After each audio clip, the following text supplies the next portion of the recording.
Alright, so we're going to be doing a little look behind the scenes of Spider Gunman, a parody video game of Spider-Man, where now he has guns. And I thought this would be a pretty, quick prototype, get your shooting, get your blood flinging, but it had a lot of pitfalls. Just gonna start with the modifications to the basic stuff. The HUD stuff, basic sound stuff, saves for options. Nothing too interesting there.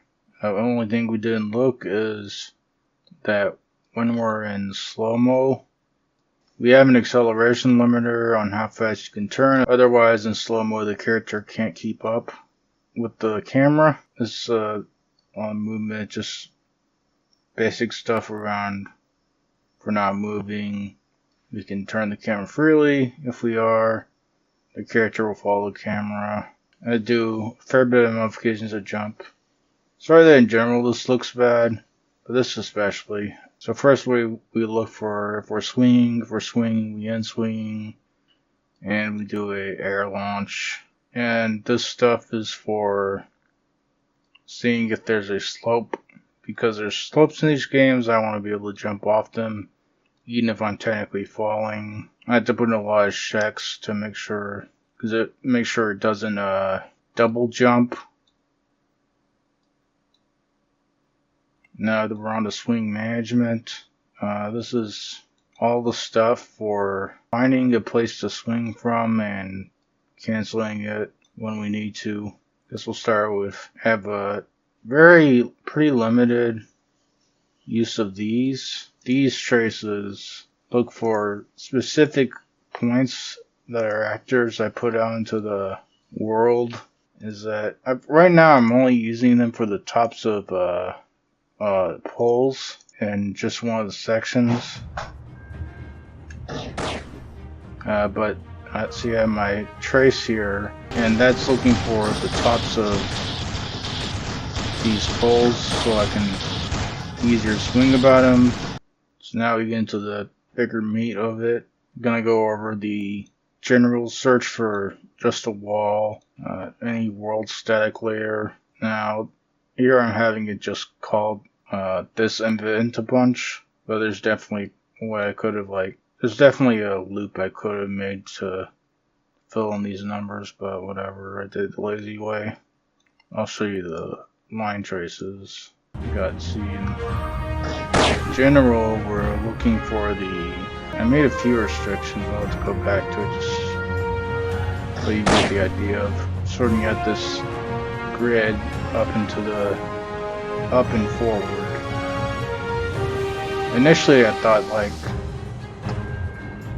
you probably want something to the side, but then that can make you end up going backwards, so no, I just made sure it was just up and forward. I did actually start this trying to hook it into a physics constraint, but that seems to not. But if you do that with the player character, you don't have any control. Onto here.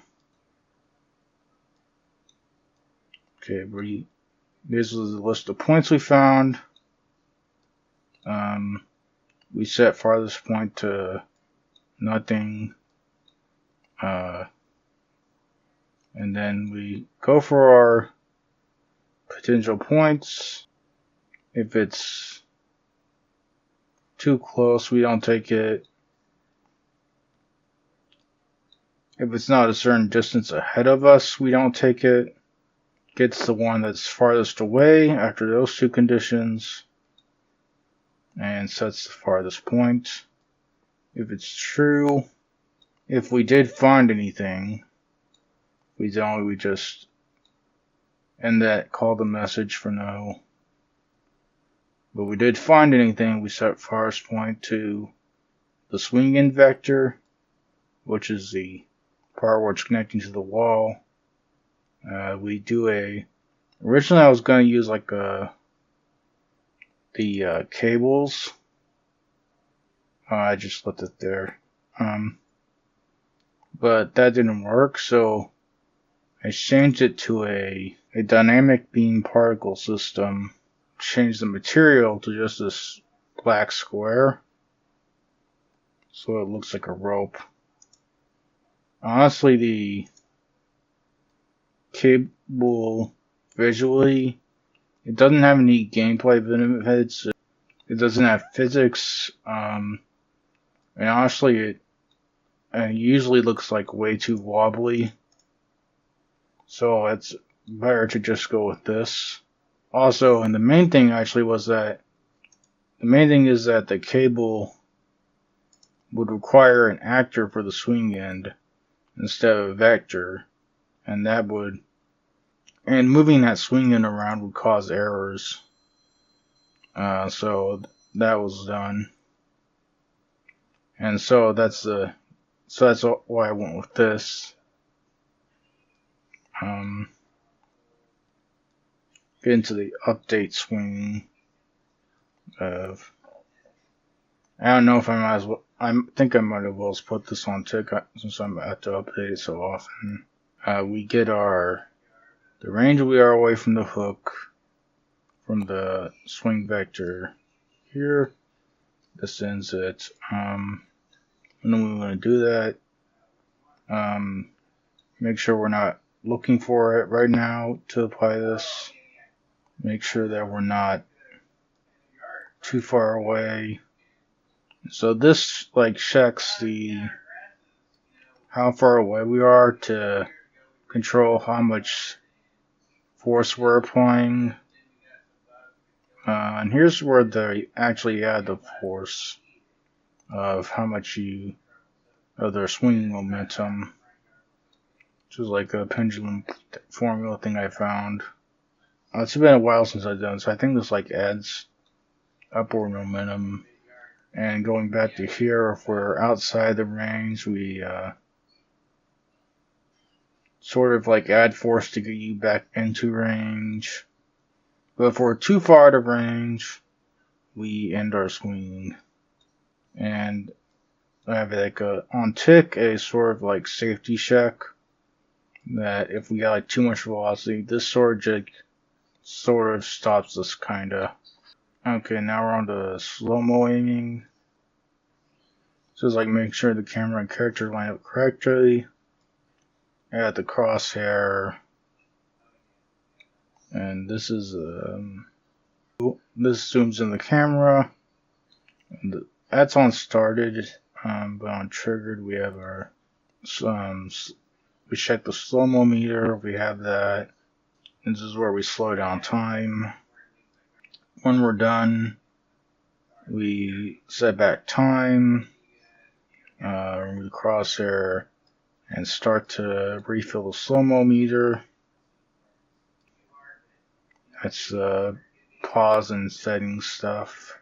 This is damage and healing. That's not too interesting. Here we got our shooting, which having 3 weapons and 2 hands, it gets a little messy. There's probably could have done this a lot better somehow. So this is just basically playing a sound at the end. And make bullets a pretty important one. Down here, change what type of bolts and such. Just make sure you click on correctly. Ignore these old things I forgot to get rid of. So now the more interesting part of this is we have our bullet spawn points.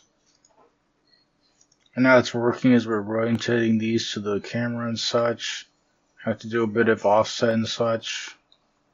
Since we're moving so fast, we're using an auto aim to help our bullets hit. We only do that when we're not using the slow-mo. Because I want to have at least a version with a low control. We got sort of 2 sets of traces. Because otherwise you can end up shooting way off to the side or even behind you in some cases. Shotgun doesn't follow, is more like the slow-mo aiming, because there's a large array of bullets. Then it goes into remove ammo, aiming stuff. This is for aiming. More direct. It's more normal bullet spawn. I'll show you these ones that are kind of more interesting. Yeah,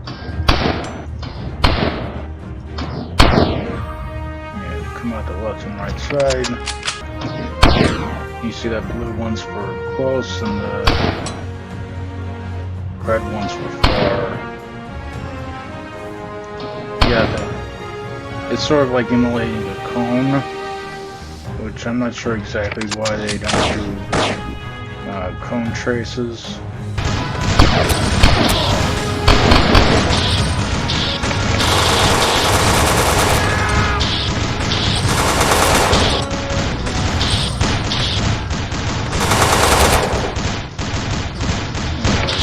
Pretty good, the idea. On those two. Same collision layer. Oh wait, remove ammo. Not that interesting, just like a series.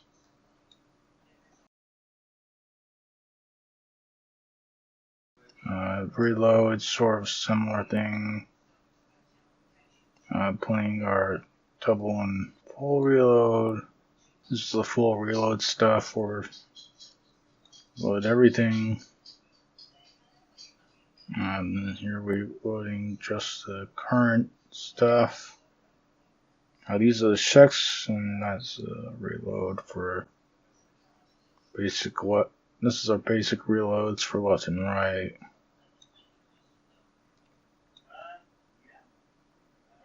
Switching guns. Showing the models. Doing the ammos. Playing the sound. Not too much there. The enemies are pretty normal. I had a can't see player. Cannot. The main thing that's different with these guys is that the player spends the majority of the time in the air, and when they're in the air, they're not on the nav mesh. So that creates problems. So if it fails, we, instead of going directly to them, we send them to somewhere within the general radius.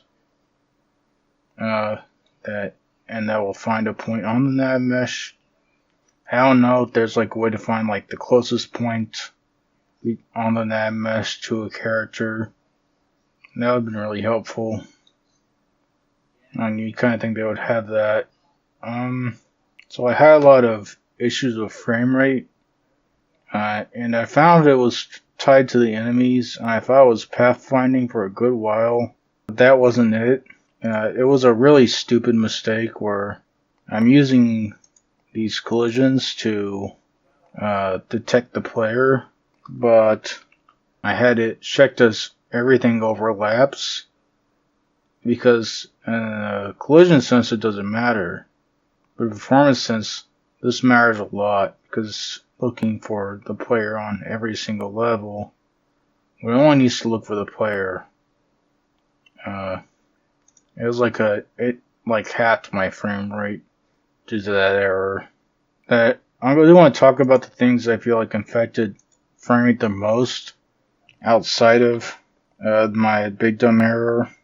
Now see, this originally says virtual shadow maps. Shading this shadow maps improves things a bit. The other thing is like a regular animation update. This is a lot slower than this multi-thread thing. This helped a bit, but obviously the actual mistake was the thing that made the biggest difference. There's still a few shortcomings with this. One of this being like, where like, you can follow me normally here, but he doesn't recognize that he needs to get into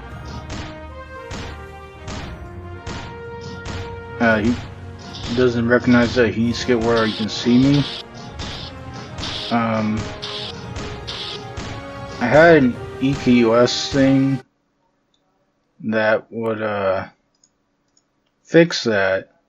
The problem is it didn't really work with the player being off the nav mesh. So if you think you know more about this than me, I'd like to know. There are a couple very small things. I pretty rarely, but occasionally get like a web glitch where either like bounce back and forth for a little, or get spat out. It was happening a lot more early on, but it's mostly stable now. There's a weird thing where when I switch my weapons, it's pretty rare, but occasionally it will drop frames. But it's weird that it doesn't happen like all the time. So I don't know. It's hard to narrow down what's going on exactly. So anyway, if you want to know more about this game, it's available on itch.io now, and you can play it or watch my playthrough and trailer here on this channel. Thank you to everyone who watched this video. If you have any advice to me on how to make this better, it's very welcome. Just be respectful. That's it. Thank you.